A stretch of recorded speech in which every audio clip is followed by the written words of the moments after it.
ಲೋಕಸಭಾ ಚುನಾವಣಾ ಮತದಾನಕ್ಕೆ ಇನ್ನು 4 ದಿನ ಬಾಕಿ ಇದೆ. ಇನ್ನು ದಾವಣಗೆರೆ ಅಭ್ಯರ್ಥಿ ಗಾಯತ್ರಿ ಸಿದ್ದೇಶ್ವರ ಪರ ಮತಯಾಚನೆ ಮಾಡಲು ಮೈಸೂರು ಮಹಾರಾಜರು ಯದುವೀರ್ ಒಡೆಯರ್ ಬಂದಿದ್ದಾರೆ. ಅವರು ನಮ್ಮ ಜೊತೆಗಿದ್ದಾರೆ, ಮಾತಾಡ್ಸೋಗ್ತೀನಿ. ಸರ್, ಈಗ ದಾವಣಗೆರೆಗೆ ಗಾಯತ್ರಿ ಸಿದ್ದೇಶ್ವರ ಪರ ಮತಯಾಚನೆ ಮಾಡೋಕೆ ಬಂದಿದ್ರಿ. ಹೇಗಿದೆ ವಾತಾವರಣ? ತಾವು ಮಾಹಿತಿಯನ್ನು ಪಡೆದಿರ್ತೀರಿ. ಬೆಳಗ್ಗೆಯಿಂದ ನಾವು ರೋಡ್ ಶೋ ಅಲ್ಲಿ ಭಾಗಿಯಾಗಿ ಬಂದಿದ್ದೀವಿ. ಮತಯಾಚನೆ ಉದ್ದೇಶದಿಂದ ರೋಡ್ ಶೋ ಎಲ್ಲ ಏರ್ಪಡಿಸಲಾಗಿತ್ತು. ಎಲ್ಲ ಯಶಸ್ವಿಯಲ್ಲಿ ನಡೆದಿದೆ. ಜನರು ನಮಗೆ ಭಾಳ ಒಳ್ಳೆ ಪ್ರತಿಕ್ರಿಯೆಯನ್ನು ಕೊಟ್ಟಿದ್ದಾರೆ. ನಮ್ಮ ಕಾರ್ಯಕರ್ತರು ಎಲ್ಲ ಉತ್ಸಾಹದಿಂದ ಭಾಗವಹಿಸಿದ್ದಾರೆ. ನಮ್ಮ ಎಲ್ಲರ ಗುರಿ ಇರೋದು ಪ್ರಧಾನಮಂತ್ರಿಯವರು ಮತ್ತೊಮ್ಮೆ ಪ್ರಧಾನಿ ಆಗಬೇಕು. ಸರ್, ಈಗ ಮೈಸೂರಿಂದ ದಾವಣಗೆರೆಗೆ ಹೇಗೆ ಸರ್ ಸಂಪರ್ಕ ಅಂತ ಇಲ್ಲಿವರೆಗೂ ಬಂದು ಮತಯಾಚನೆ ಮಾಡ್ತಾ ಇದ್ರಿ, ಏನು ಕಾರಣ? ಈಗ ಪ್ರಾಚೀನ ಸಂಬಂಧ ಇದೆ ಅರಮನೆಗೂ ಇಲ್ಲಿ ಜನಾಂಗಕ್ಕೆ, ಈ ಕ್ಷೇತ್ರಕ್ಕೆ.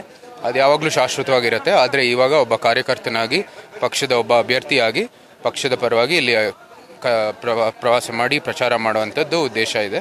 ಆ ನಿಟ್ಟಿನಲ್ಲಿ ನಾವು ಕೆಲಸವನ್ನು ಮಾಡ್ತಾ ಇದ್ದೀವಿ. ಈಗ ಮೋದಿ ಮುಖವನ್ನು ಇಟ್ಕೊಂಡು ಎಲ್ಲ ಚುನಾವಣೆಯನ್ನು ಮಾಡ್ತಾ ಇದ್ರಿ.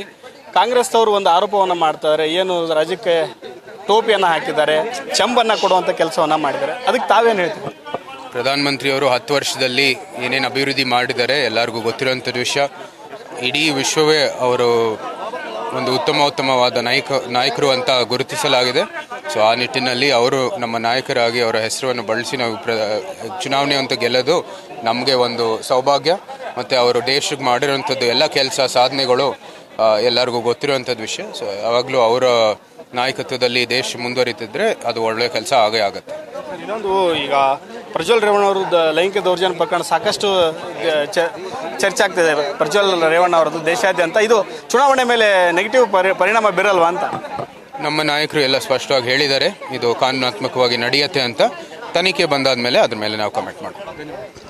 ಇದಿಷ್ಟು ಮೈಸೂರು ಮಹಾರಾಜರಂತ ಯದುವೀರ್ ಒಡೆಯರ್ ಅವ್ರ ಮಾತು. ಈ ಬಾರಿ ಚುನಾವಣೆಯಲ್ಲಿ ಗೆಲ್ತೀವಿ, ಸಾಕಷ್ಟು ಅಭಿವೃದ್ಧಿಯನ್ನು ಮಾಡಿದ್ದಾರೆ. ಕಾಂಗ್ರೆಸ್ ಅವರು ಒಂದು ಸುಳ್ಳು ಆರೋಪವನ್ನು ಮಾಡ್ತಾರೆ ಅನ್ನೋ ಮಾತನ್ನು ಹೇಳಿರುವಂಥದ್ದು.